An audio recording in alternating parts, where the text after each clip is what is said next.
Studio मठिया मोड़।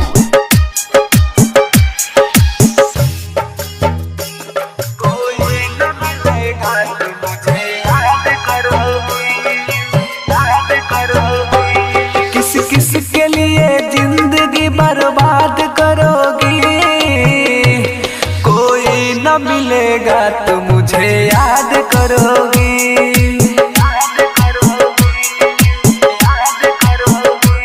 किस किस के लिए जिंदगी बर्बाद करोगी, कोई न मिलेगा तो मुझे याद करोगी।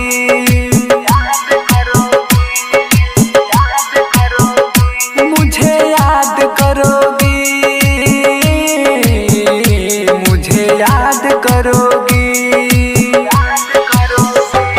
किस किस के लिए जिंदगी बर्बाद करोगी, कोई न मिलेगा तो मुझे याद करोगी।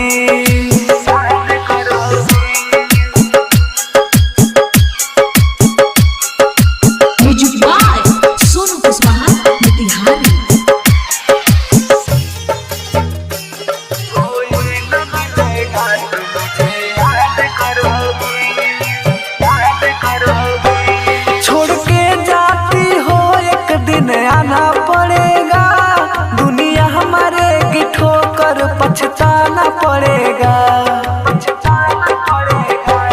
छोड़ के जाती हो एक दिन आना पड़ेगा, दुनिया हमारे की ठोकर पछताना पड़ेगा। हालात अपने दिल की ना बता पाओगी, हमसे भी अब नजर ना मिला पाओगी। अब फिर न कभी सूरत पे नाज करोगी, कोई न मिलेगा तो मुझे याद करोगी।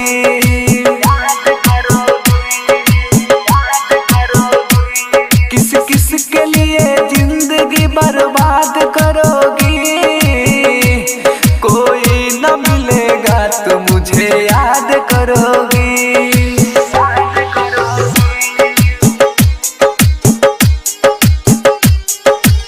मिक्स भार पल्लवी रिकॉर्डिंग स्टूडियो मठिया मोड़।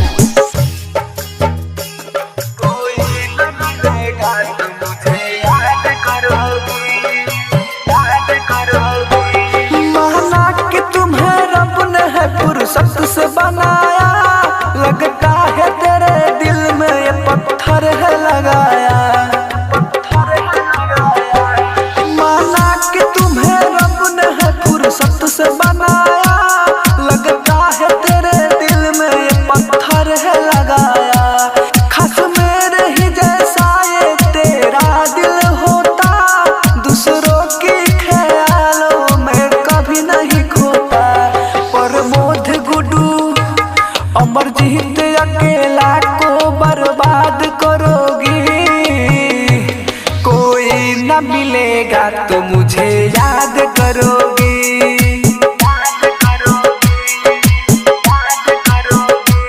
किस किस के लिए जिंदगी बर्बाद करोगी, कोई न मिलेगा तो मुझे याद करोगी।